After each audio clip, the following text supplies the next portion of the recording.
Рәсәйдә гаилә милли проекты эшләй башлана. Ул 2030 елга тиклем итепләнгән. Гаиләләргә ярдәмгә нинди шарттар булдырыла? Шу хакта һөйләшәбез бүген. Һаумыгыз. Эфирда интервью тапшыруы студиялы Гөлсимә Эштанова. Һәм без гаиләләргә ярдәм саралары турында Дәүләт Думаһы депутаты Рима Үтәшева һөйләшәбез. Рима Мировна, һаумыгыз. Саумысыз. Рима Мировна, шулай итеп, гаиләләргә ярдәм сараларының береһе ул гаилә милли проекты, ә бына Дәүләт Думаһы тарафынан нинди яңа закон проектлары карала, бәлки тәкъдимдәр, кызыклы тәкъдимдәр бардыр. Госдумада яшь гаилә, бу бит яшь гаиләнең хәзер 35 яшькә хәтле иптәше белән гаилә яшь булачак.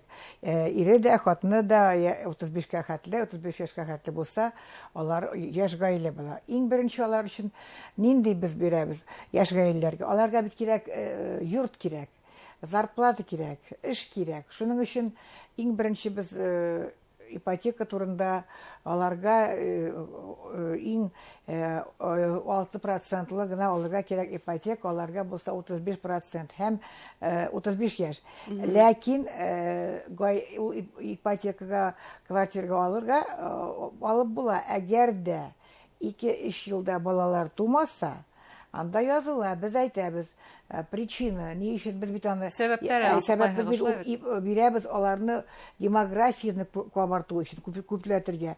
Алар икәү яшәргә могут и без ипотеки, аларга квартира да кирәкми, алар могут снимать. Без бит бу квартираны да, эшне дә, зарплатаны да бирәбез балалар тудыру өчен.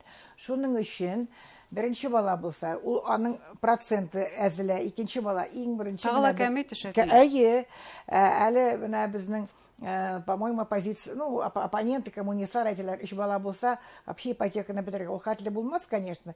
Ләкин менә элекке, бәлки сезнең хәтерегездәдер, газетләрдә ГДР дигән бар бит республика, немецларның теге социалистическая Германия. Алар менә шул шундый кебек ипотека бирәбез. Мин завидовала дип инде ул вакытта. Менә бит ничек немцы. Шул анда кулланалар дип. Әйе, менә шундый була ипотека. Аласың йортны уже аларга әзер. Без иң беренче бит менә кирәкми йорт бар. Шул йортны алар могут уже алырга, ипотека төли башлыйлар. Аларны ипотека өчен материнский капитал бар уже аларның. Беренче балага бирелә хәзер. Хәзер 900 меңгә тиклем арта. Почти миллион була. 30 елга хәтле ул булачак. Бу яшь гаилә иң беренче без аны алдык инде студент гаиләләр турында да уйлап. Без сразу керттек студент гаиләләрен. Менә бүген 1 январьга Россиядә 20 мең студент гаиләсе, бөтен Россиягә. Аларда 5 мең бала, 20 меңнең 5 меңе алганнарына бала кирәкми пока укыйлар. Шуның өчен бәлки авырдадыр укырга, анда бит ярдәм дә әле юк. Хәзер без кердек. Әгәр дә студент гаилә төзиләр икән, иң беренче общежитие бирәбез. Бала булса аларга коммерция бүлегендә укыга. Әйе, уже менә беренче чтениедә алдык. Аларга общежитие булачак. Аларга баласы туса ярдәм итәбез ясли белән. Укырга да мама да будущая мама, әгәр дә булса студентка, свободный посещение дәресләрне. Так менә мин бирдем шундый поправка. Әгәр дә бу студентлар, әгәр дә икесе дә бәлки булырга мөмкин. Берсе генә укыйлар икән, түләп укыйлар. Коммерция бүлегендә. Әйе. Балалар, моны түләүеннән ничек без бетергә можем?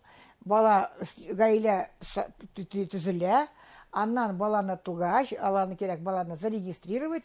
Менә шул регистрационный документ белән вузның бухгалтериясына барасың да бирәсең. И вернуть кирәк. Аларга кайтарырга кирәк. Бала тугач кына.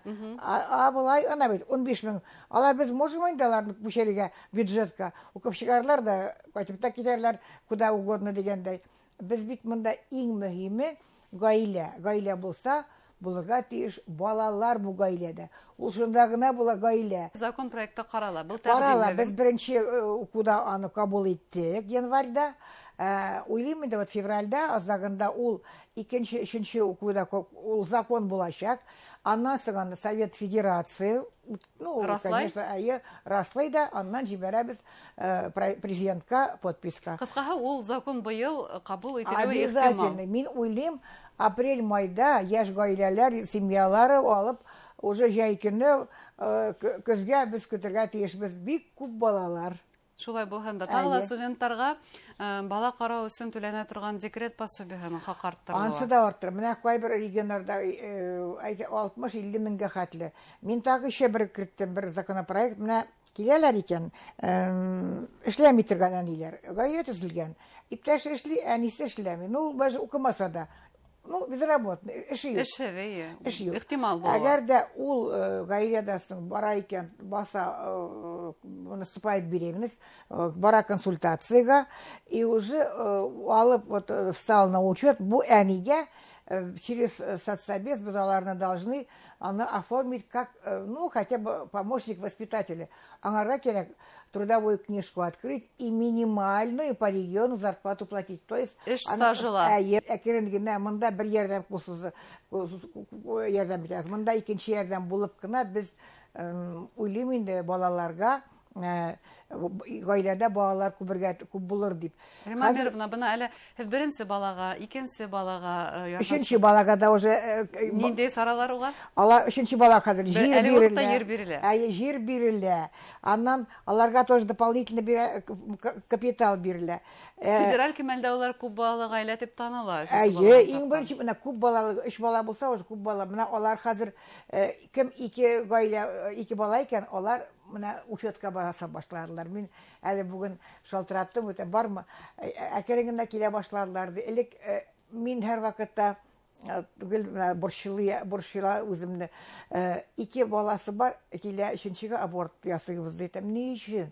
Ни өчен шундый матур гаиләгез, балаларыгыз да юк. Мөмкинлек юк дигән. Ну, не могут инде. А хәзер 3нче бала ул мотивация күпме? Бала әле тумаган, аңарга уже гаиләсенә, әнисенә, тисенә ярдәм итә башлый. Әйтәм, сезгә балаларыгыз сезгә ярдәм итә. Тумаган балаларыгыз.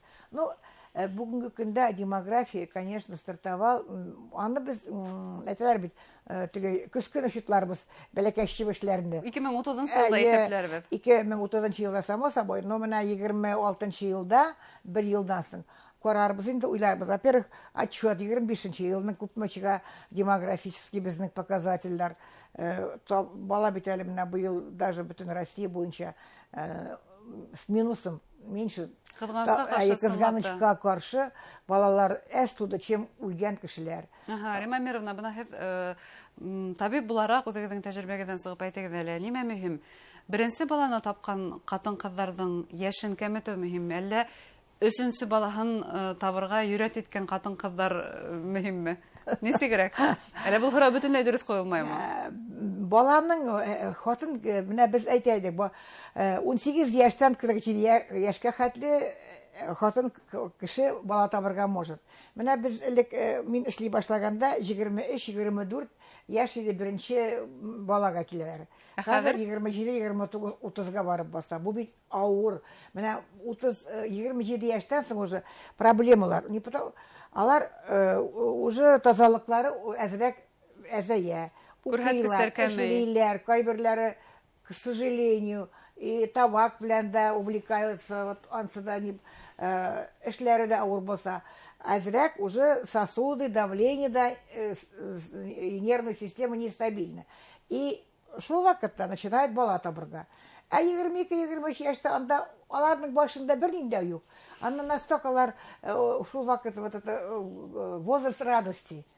Ал влюбиться иткән, гаиләсе бар, аның иптәше бар, сабые бар.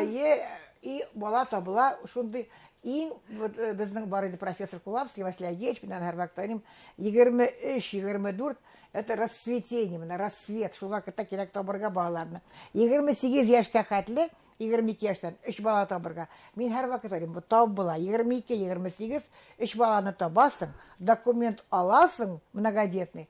Аннан уйлап утырасың. А может, 4-4 табыга, 5-не дә, ана безнең Гульназ Курманаева. 12 бала. Это же Мадонна. Вот она так зур рәхмәт, поздравляем. Котлыйбыз Гульназ. Әйткәндәй, тагы Дәүләт Думаһында бер тәкъдим карала. Герой әсәрләргә тиешле түләүләрне арттыру. хезмәт героена тиңләү уларда. Ну, ул турында әйтмәдек әле бит беренче Бу тәкъдимдәрдән бере шулай бит. 1 миллион ал турында әйтәләр иде. Но 1 миллион ул герой әсәләр әниләргә алар бирәләр теге йолдыз. Әле менә без Госдумада шундый матур теге домашние роды турында сөйләдек. Мин дә әйтәм, ну, проблемы. И вдруг әйтәм, беләсезме? Менә без туганбыз менә Буздак районы Сабай авылында. Безне Зөләйха әби анда бит акушер-гинеколог булмаган. Безне өйдә тапканнар. И вот мин шундый уй килде. Ә мин Зөләйха бит турында уйлаганымда юк. Хәзер аның кая икән, аның могиласы. Әйттем туганнарыма, менә бу ел җәй көне кайтабыз. Табык аның үзенең семьясы булмаган.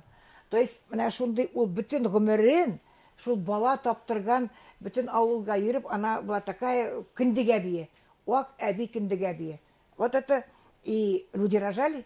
Шуның өчен безгә кирәк үзебезнең традицияларны, безнең Россиядә, Башкортстанда да күп балалы әниләр, алар как Мадонналар кирәк. Күп балалы гаилә ул безнең традиция. Аңардан кирәк, менә бит без барыбер традиция ашарга булганда, безнекеләр ой традиция. Менә без шулай, менә Россиядә, Башкортстанда, Татарстанда менә без шулай ашыйбыз. Эшкәк булса бит традиция, бала табып бит эш зур эш. Юкка гына Рәсәй геройлары һәм хезмәт геройлары менән тиңләмәйдәр Рәсәйдәрдә. Шулай бит. Конечно, ул бит менә мин бүген әйтәм бит, менә таких как Гульнас. Хәзер Гульнас кебек ул инде андый әз була. Бүген кирәк күрсәтергә 3 балалы, 4 балалы гаиләләр. Алар ничек торалар? Аларның балма проблемалары. Менә алар турында мин үземнең менә бу елда шушы проблеманы үземнең әйттем ярдәмчеләргә. Без Минздравта да статистиканы кирәк алырга һәр районда бирдек. Күпме 2 балалы бар. Ни өчен менә шул 2 балалар табыгыз? Телиләрме 3нче бала табырга? Ни өчен теләмиләр? Ярдәм бирергә кирәк. 3нче баланы таптырга. 1нче баланы алар табачаклар. Ансы авыр түгел. Бәлки 2нче баладан да барбыр капитал материнский. 2 баланы табырга алар хәзер гаилә булса табачаклар. Ә менә 3нче бала турында уйлый башлыйлар уже. Ой, авыр, ой теге, ой авыр түгел. 2 бала булгач, 3нчесе ул ни лишний бит инде. Һәр вакытта кирәк. Артык түгел. Шуның өчен мин ышанам. Менә бу безнең законнар, алар, конечно, сходу теге ярдәм итмәс, бәлки шулай. Әкрен генә теге нә белән куе казу кебек була инде. Без әкрен генә бу эшләр менә миңа бик ошый. Законнар булар ни рамочные, ни популизм, теге лозунглар түгел, халыкка, яшь гаиләләргә, яшь әтиәниләргә, балаларга ярдәм итү законнары без шулай кабул итәбез. Зур рәхмәт һеҙгә әңгәмәгеҙ өсөн. Хөрмәтле тамашасылар, без бүген Дәүләт Думаһы депутаты Рима Үтәшева менән гаиләләргә ярдәм саралары тураһында һөйләштек. Игътибарығыҙға зур рәхмәт.